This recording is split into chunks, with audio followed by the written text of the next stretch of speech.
dan sholat asar, Ustaz. Baik. Kaum muslimin dan muslimat rahimani wa rahmakumullah, ibadah itu kita melakukannya harus sesuai dengan tuntunan daripada agama kita, Al-Quran maupun hadis. Oleh sebab itu Nabi Shallallahu Alaihi Wasallam mengatakan, man amila amalan laisa alaihi amruna fahuwa raddun.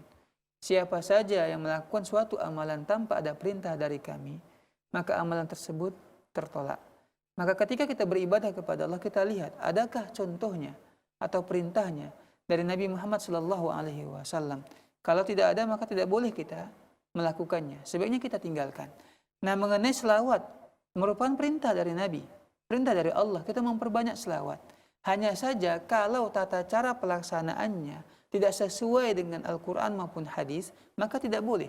Contoh umpamanya, orang berselawat, dia bagus berselawat, tapi dia sambil berjoget, sambil bernyanyi, ya, atau sambil melompat-lompat seperti orang kerasukan. Selawatnya tidak salah, tapi cara dia melaksanakannya salah. Maka Allah tidak akan mau menerima amalan dia, amalan selawatnya tersebut. Nah, sama seperti juga ketika kita menghususkan dari pertanyaan tadi, menghususkan selawat sebanyak 100 kali habis salat Isya dan habis salat Asar.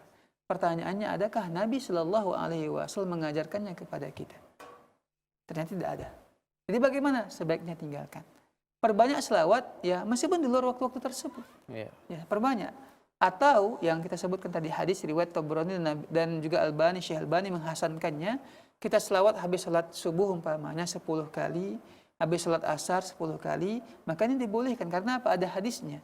Tapi mengkhususkan habis salat Isya ataupun salat witir, habis salat asar sebanyak 100 kali, ini jadi masalah. Karena apa? Kita membuat sesuatu ibadah yang tidak pernah ada ajaran dari Nabi Muhammad SAW. Wallahu ta'ala.